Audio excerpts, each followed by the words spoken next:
चलिए मेरे साथ एक लंबी और बेहद पेचीदा यात्रा पर, इतिहास की बेहद उलझी हुई पेचीदा गलियों की यात्रा पर, जिसमें छल है, कपट है, ठगी है, गद्दारी है, राष्ट्रभक्ति है और भी बहुत कुछ है। तो शुरुआत से ही शुरू करते हैं। शुरुआत का बिंदु मैं आपके लिए और अपने लिए तय कर रहा हूँ 1 जनवरी 1818 सुबह सुबह के समय। पुणे के पास भीमा नदी और उसके पास कोरेगांव का इलाका, कोरेगांव का क्षेत्र, यहाँ पर 2 सेनाएं आमने सामने। एक तरफ ब्रिटिश फौज, ब्रिटेन की इन्फेंट्री 500 सैनिक, जिसमें 24 सैनिक ब्रिटिश हैं, बाकी जो सैनिक हैं तमाम लोग हैं, मराठा हैं, महार हैं, कोली हैं, हिंदू, तमाम तरह की जातियों के लोग हैं, मुसलमान हैं, तमाम तरह के लोग हैं सैनिक। दूसरी तरफ 28,000 की पेशवा की फौज है और लाव लश्कर लंबा चौड़ा ढेर सारे घोड़े हाथी। 500 सैनिकों और 28,000 सैनिकों के बीच सुबह लड़ाई शुरू होती है और सूर्य डूबने से पहले, सूरज जब क्षितिज की ओर पहुंच ही रहा है, उस समय ये लड़ाई खत्म होती है और इस लड़ाई के बाद ये एक निर्णायक फैसला होता है कि भारत में शासन किसका रहेगा। इस दोनों फौज की इस लड़ाई में अल्टीमेटली जो ब्रिटिश फौज है, 500 की फौज, वो फौज जीत जाती है, 28,000 की फौज हार जाती है और जो 28,000 तो क्या हार गई, उसमें से 5,000 से ज़्यादा लोग मारे जाते हैं, बाकी लोग तो यहाँ वहाँ छितरा जाते हैं। तो ये हुई है लड़ाई, जिसको कि इतिहास की किताबों में भीमा कोरेगांव की लड़ाई के रूप में जाना जाता है। भारत में इसकी चर्चा कम है, लेकिन आप ब्रिटिश हिस्ट्री की किताबों को पढ़ेंगे, अगर आप ब्रिटिश म्यूजियम भी जाएंगे, ब्रिटिश वॉर म्यूजियम, तो पूर्व की दिशा की सबसे बड़ी लड़ाइयों की लिस्ट में भीमा कोरेगांव का नाम बहुत ऊपर है और एक तरह से निर्णायक लड़ाई, यहाँ पर एक फैसला होता है पूरे भारत को, आज हम भारत का उस पर शासन किसका होगा और यहीं से तय होता है कि ब्रिटेन जो है वो अल्टीमेटली पूरे भारत का।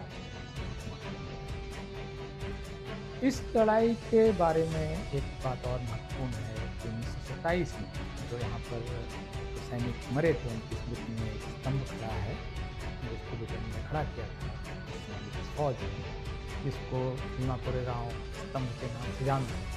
1927 में वहाँ पर बाबा साहब डॉक्टर भीमराव अम्बेडकर पहुँचते हैं और वो तस्वीर बहुत ऐतिहासिक तस्वीर है।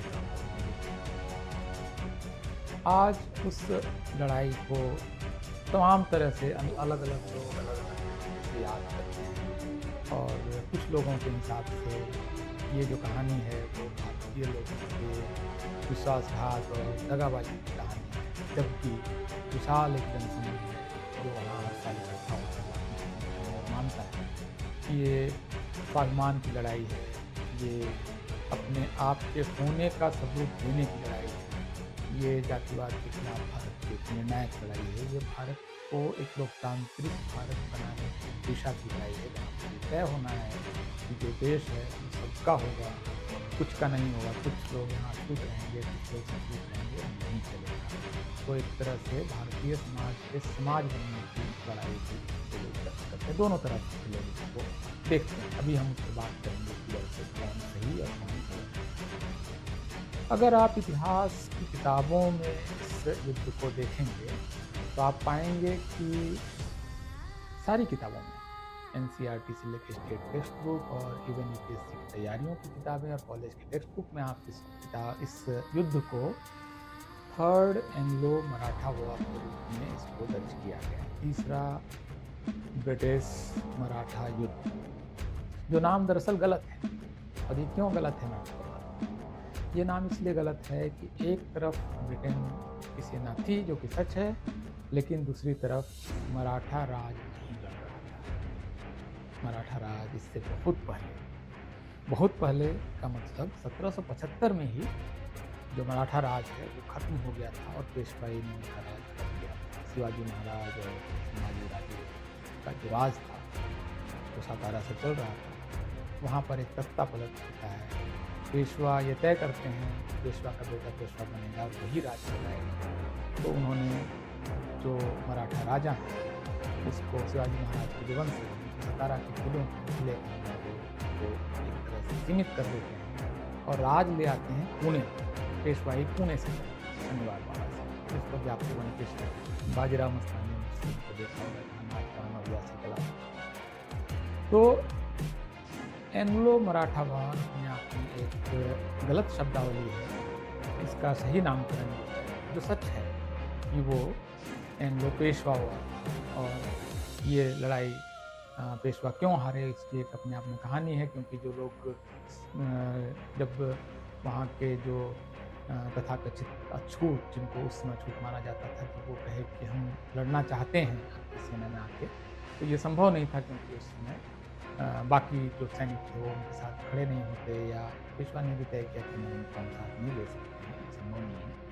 और वहाँ चूँकि जिस तरह का शासन था कि छाया पड़ जाने पर अछूत हो लोगों के लोग खुद को अपवित्र मान लेते, तो वहाँ साथ मिलकर कैसे ब्रिटिश फौज में समय था, तो उसमें मराठा महार सारे लोग मिलकर लड़े, ब्रिटिश सारे लोग लड़े, सारे लोग से कई लोग मरे थे।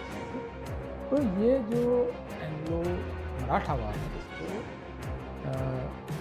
एक तरह से हम सुधार करना चाहिए, इतिहासकारों को भी ठीक करना चाहिए, और हम लोगों को भी जब हम बोलते हैं तो इसको लगता है कि ठीक करना चाहिए। अब थोड़ा सा मैं आपको इतिहास में पीछे ले जाऊँ, 1818 के इतिहास का वो बिंदु है जिस पर काफ़ी चर्चा हो चुकी है। लेकिन पेशवा, क्या पेशवा के विरुद्ध कोई लड़ाई नैतिक हो सकती है, जायज़ हो सकती है? क्योंकि उस समय तक भारत इस तरह का कोई नक्शा नहीं था। सब अपने अपने स्वतंत्र राजा थे, उनके अपने झंडे थे, अपनी सेनाएं थी, अपनी राजधानी थी और अपना विधान था, अपना नियम कानून था। तो उस तरह से एक सांस्कृतिक इकाई के रूप में आप कह सकते हैं कि कश्मीर से कन्याकुमारी और गुजरात से लेकर पूर्वोत्तर के छोर तक बहुत कुछ सांस्कृतिक समानताएं रही हैं, तो इसमें कोई इनकार नहीं कर सकता है। लेकिन राजनीतिक रूप से भारत उस समय तक एक राष्ट्र का रूप नहीं लिया था। वो राष्ट्र एक तरह से सबसे बड़ा जो शेप था वो मौर्य साम्राज्य के समय था, और उसके बाद फिर अकबर के समय था, लेकिन उसमें भी पूरा दक्षिण वाला हिस्सा नहीं था, जो औरंगजेब ने बाद में किया कोशिश की, और नहीं वो पूरे दक्षिण तक नहीं पहुँच। भारत जैसा तो एक तरह से राजनीतिक कुछ नहीं था, तो जो सैनिक ब्रिटिशों की तरफ से लड़ रहे थे वो भारत के खिलाफ, इस बात को आप अपने दिमाग में बैठाइए, तो बहुत महत्वपूर्ण बात है। तो पेशवा से विभिन्न कारणों से लड़ रहे थे। इसमें से कुछ कारण मैंने बताया कि जो स्वाभिमान की लड़ाई थी कि आप अपनी सेना में हमें लड़ने के भी काबिल नहीं मान रहे, हम दिखाते हैं हमारा क्या दुनिया ने देखा, तो भारत ने नहीं, सारी दुनिया ने देखा। तो पेशवा क्या क्या कर रहे हैं? पेशवा का राज अपने आप में बहुत बदनाम राज है कि अपने इवन बाजीराव मस्तानी ने उनको अच्छा पेंट करने की कोशिश की गई है, फिर भी किले के अंदर वो नाच गाना या एक पत्नी के रहते हुए दूसरी पत्नी को लाना और ग्लोरीफाई करना, आपको पूरा एक बहुत ही अपवित्र किस्म का राज वो चला रहे थे, और जाति पूजन वगैरह तो फिर अपनी जगह है ही। इसके अलावा भी वो बहुत नीतिगत रूप से राजनीति करते, इवन उनकी राजनीति ही बहुत दोषपूर्ण है। पेशवा अपना राज बचाने के लिए तमाम तरह की समस्याएं कर रहे हैं। ब्रिटेन के साथ उनकी कोई लड़ाई नहीं थी। ब्रिटेन को, ब्रिटिश शक्तियों को अपने राज्यकाज में, अपनी राजधानी के अंदर, अपने इलाके में घुसने देने का काम भी एक तरह से पेशवा ने खुद ही किया है। और ये पीरियड है 1775 का। 1775 में आप पाएंगे कि पेशवा ने एक संधि की ब्रिटेन के साथ, भीमा कोरेगांव से बहुत पहले, और वो संधि सूरत की संधि के रूप में इतिहास की किताबों में दर्ज है, जिसमें कि पेशवा, क्योंकि उनको अपने राज्य के अंदर चुनौती मिल रही थी और उनकी अपनी दावेदारी बहुत संदिग्ध मानी जा रही थी, तो जिनसे चुनौती थी उनको निपटाने के लिए उन्होंने ब्रिटेन को अपने राज्य में घुसाया और सूरत की संधि की, और वसई का किला उनको दे दिया जो बम्बई के पास वसई है, वसई वहाँ का किला उनको सौंप दिया। तो एक तरह से बॉम्बे प्रेसिडेंसी को फैलने का एक तरह से रास्ता उन्होंने खोल दिया, जो बाद में फिर और काफ़ी पूरे भारत एक तरह से उनका हो गया एक पीरियड में। तो यहाँ एक पेशवा कोई बहुत पवित्र ढंग से राज नहीं कर रहे थे, और वो राजनीतिक रूप से भी बहुत सारी ऐसी चीज़ें कर रहे थे जिसको नैतिक नहीं कहा जा सकता। अभी मैं आपको 2 युद्ध का जिक्र करूँगा, जिससे कि आपको समझ में आएगा कि ये किस तरह से एक अनैतिक गठबंधन अंग्रेजों के साथ पेशवा ने पहले किया था। मैं आपको 1801 में ले चलता हूँ, क्योंकि शिवाजी महाराज विभिन्न अपने सिपाह सालारों के जरिए राज करते हैं, और वो उन्होंने सिपाह सालारों के इलाके सौंपे। तो इन इलाकों में सबसे बड़ा जो इलाका था वो शिंदे का था, और वो शिंदे ग्वालियर से राज करते थे, और वो राज दिल्ली के पास रोहतक तक, और मुगल एक तरह से जहाँ पर दिल्ली के आसपास जो सीमित हो गए थे बाकी तो वहाँ तक मुगलों के साथ उनकी सीमा करते थे रोहतक तक, और लगभग पूरा राजपूताना इसमें इनके प्रभाव में था। इसके अलावा महत्वपूर्ण एक किलेदार या जो सिपाह सलार करते थे वो होलकर थे, जो इंदौर से राज करते थे, बहुत महत्वपूर्ण है। इसके अलावा बड़ौदा, गायकवाड़ वहाँ से राज करते थे, नागपुर, भोसले, उनका राज चल रहा है, जबलपुर, पवार, ये उनके महत्वपूर्ण सिपाह सलार थे जिनके अलग अलग राज्य चल रहे थे। जब अंग्रेजों ने अपना प्रभाव विस्तार करना शुरू किया और पेशवा को जब देखा इन सारे सिपाह सलारों ने और सारे योद्धाओं ने और सारे राजाओं ने कि पेशवा इनके साथ मिलजुल कर चल रहा है, तो इन्होंने आपस में ये तय किया कि हम चुनौती देते हैं ब्रिटेन को, हम इस तरह से उनको एक राज्य में घुसने नहीं देंगे, वरना ये पूरे देश में छा जाएंगे। और करते करते ये हुआ कि 1801 में दो सेनाएं फिर आमने सामने हुई। एक तरफ ये बहुत महत्वपूर्ण युद्ध है, सेकेंड एंग्लो मराठा वॉर, जिसमें कि एक तरफ ब्रिटिश, पेशवा और मुगल, ये तीनों एक साथ खड़े। अभी लोग कहते हैं कि सिंधिया ने गद्दारी की। देखिए गद्दारी कौन कर रहा है। यहाँ जब नानाजी पेशवा 1857 फिर से क्रांति करेंगे तो क्यों साथ दे सिंधिया को? इतिहास का बहुत बड़ा सवाल है।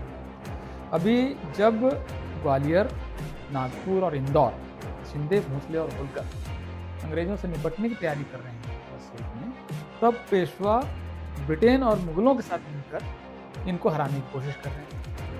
और फाइनली आप देखिए ये इस तरह से ये युद्ध होता है 1801 का सेकेंड एंग्लो मराठा वॉर, में जो मराठा सारे राजा थे वो हारते हैं और अंग्रेज और पेशवा की जीत। ये सब इतिहास की पेचीदगियाँ हैं जिसको समझना पड़ेगा। सीधे सीधे किसी को गद्दार और किसी को राष्ट्रभक्त बताना बहुत सिंपल है, उतना सिंपल इतिहास होता नहीं। इसलिए मैंने कहा था कि बहुत पेचीदा गलियों में आपको लेके चलूँगा, एक से एक उलझती हुई पेचीदा गलियाँ सांप की तरह।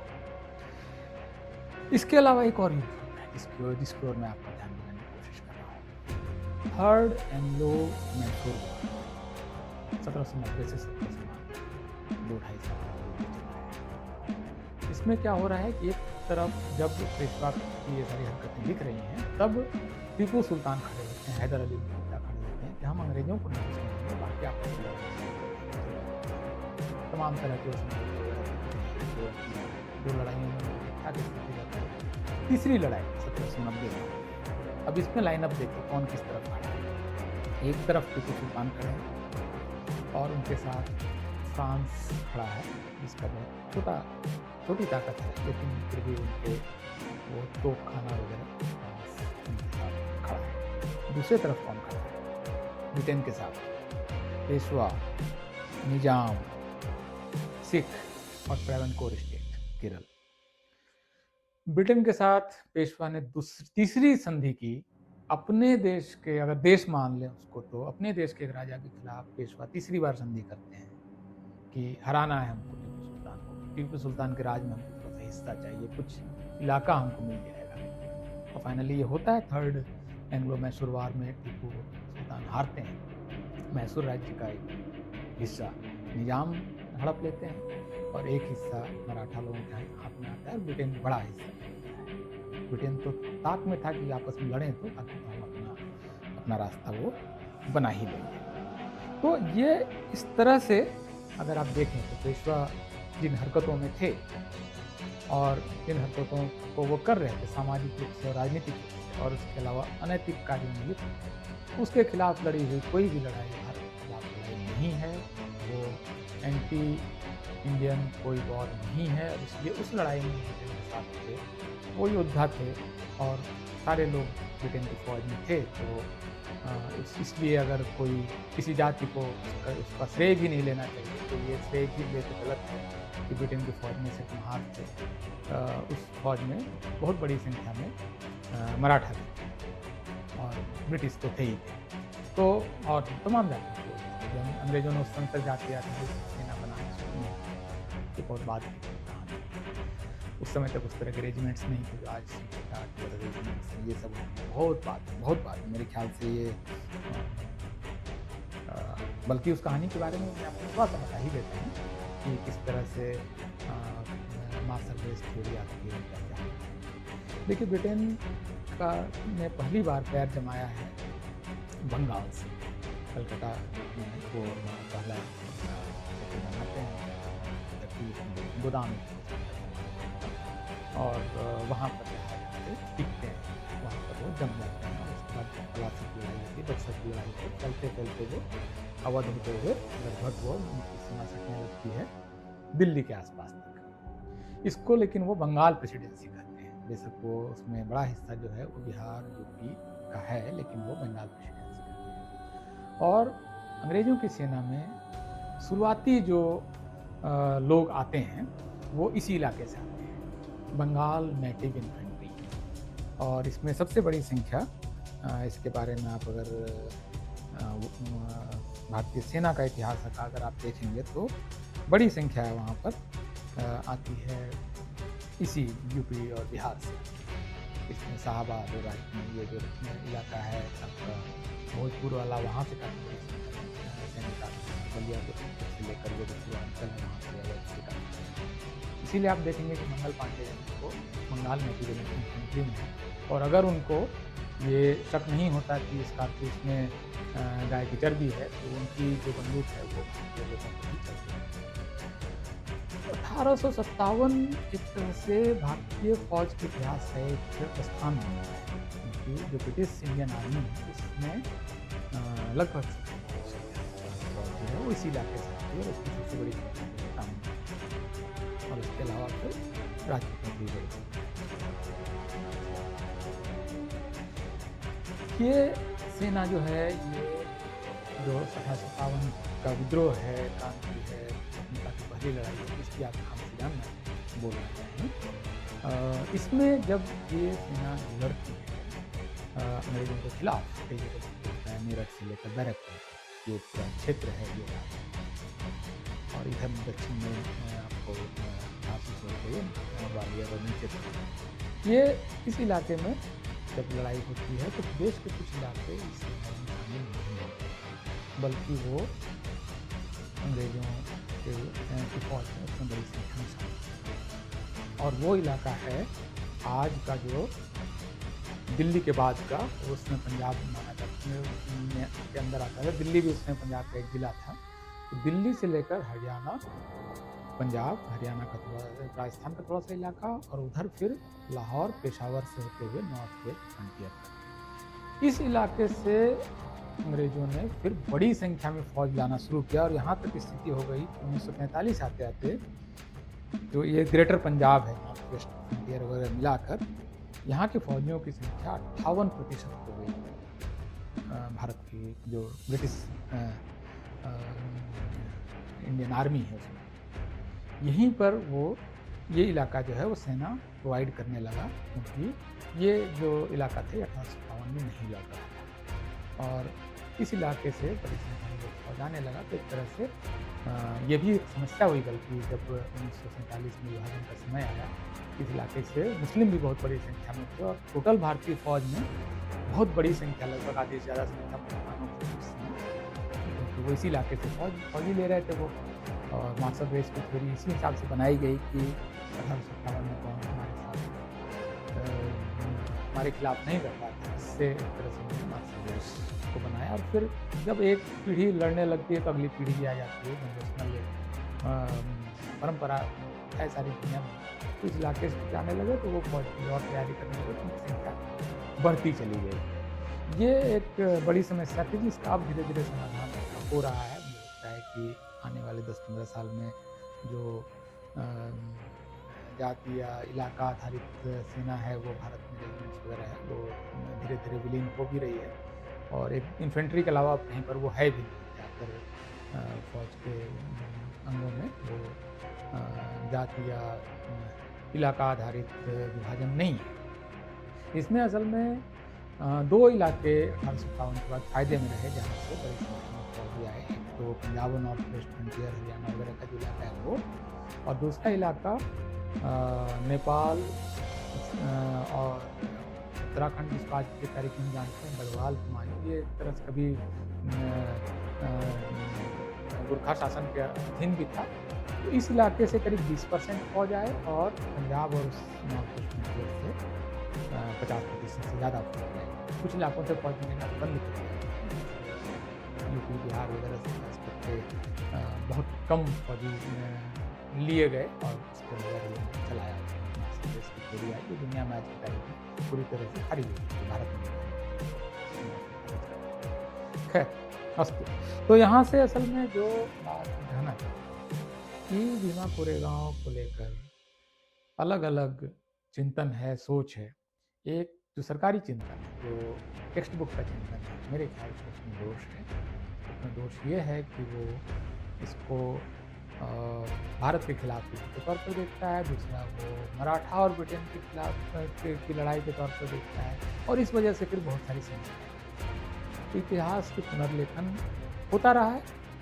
जो ब्रिटेन जब भारत पर राज कर रहा था, उस समय का जो इतिहास पढ़ाया जाता था वो इतिहास नहीं, और भारत और पाकिस्तान दोनों देश इतिहास की एक ही घटनाओं को अलग अलग ढंग से देखते हैं। तो इतिहास, क्योंकि भारत का लगातार लोकतांत्रिकरण हुआ है और भी हो रहा है, तो इतिहास की किताबों का भी लोकतांत्रिकरण होना चाहिए, होगा। इसमें जो मैं आपको पेचीदगियाँ बता रहा हूँ, ये बहुत लंबी पेचीदगी है, और एक देखने में ये कॉल कर रहा हूँ तो बहुत सारे फैक्ट लगता है कि इसमें मुझसे छूटे होंगे। तो हालांकि कोशिश हुई थी, एक्चुअली ऐसा भी नहीं है कि कभी मिलकर एक बार निपटा लेते हैं, लेकिन वो सब कोशिशें कामयाब नहीं हुई अपने अपने स्वार्थों के कारण।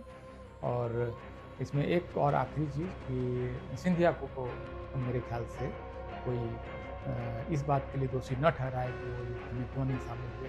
जब सिंधिया लड़ रहे थे तो पेशवा नहीं शामिल हुए, तो पेशवा के नेतृत्व में जो लड़ाई चल रही थी, सिंधिया कैसे शामिल हुए? इस बात को बहुत बारीकी से समझिए। जब 1801 में ब्रिटेन को भगाने के लिए सिंधिया लड़ रहे थे, उस समय पेशवा ब्रिटेन के साथ थे। तो पेशवा जो बिठूर में आए और नानाजी पेशवा के नेतृत्व में एक लड़ाई ब्रिटेन के खिलाफ हुई, तो ये एक तरह से जैसे को तैसा जैसा ही आप इसको देख सकते हैं। मुझे नहीं लगता है कि इसमें किसी भी हालत में कोई अंग्रेज़ों के मित्र सिंधिया, अंग्रेज़ों के मित्र तो उससे ज़्यादा पुराने मित्र तो पेशवा हैं। पेशवा ने तो बार बार भारतीय राजाओं के खिलाफ लड़ाई में टीपू सुल्तान के खिलाफ, सिंधिया के खिलाफ हो, होलकर के खिलाफ, गायकवाड़, सबके खिलाफ तो पेशवा लड़े। अपने राज्य में उन्होंने उसको इतना बड़ा, तो इतिहास को मुझे लगता है कि पुनर्लेखन होना चाहिए, होता भी है, लगातार होता है। जिसकी सरकार आती है थोड़ा सा पुनर्लेखन कर लेता है, तो इसको ढंग से मुझे लगता है कि किया जाना चाहिए, और एक सुसंगत, वस्तुपरक, ऑब्जेक्टिव तरीके से इतिहास लिखा जाना चाहिए। बहुत बहुत शुक्रिया, धन्यवाद।